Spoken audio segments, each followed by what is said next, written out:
Сессия район советінің узган ел декабрь айында Нурлат муниципаль районының 2018 елға һәм алдағы планлы 2 елға бюджеты турындагы кабул ителгән карарга үзгәрешләр кертүдән башланды. Аннан депутатлар 2017 ел бюджетының үтәлешен Нурлат районында кооператив үсеше турында нигезләмәне расладылар. Соңгысын депутатлар карауына район башкарма комитеты җитәкчесенең беренче урынбасары Ильяс Әхмәтҗанов тәкъдим итте. Проект вошел в движение на сегодняшний день.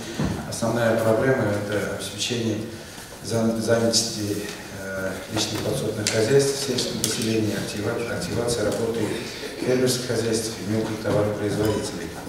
Календарда апрель. Демек балаларның җәйге ялына да күп вакыт калмаган. Шуңа да әлеге мәсьәләнең депутатлар карауына кертелүе бик вакытлы һәм актуаль.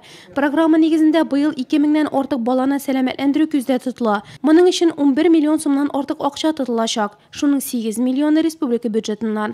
Сессиядә районда яшьләрне патриотик тәрбияләү буенча 2015-2017 елларга исәпләнгән программа нәтиҗәләре дә бәян ителде. Шунда ук депутатлар узган елның 15 декабрендә район советы тарафыннан кабул ителгән берничә карарга үзгәрешләр кертеләр.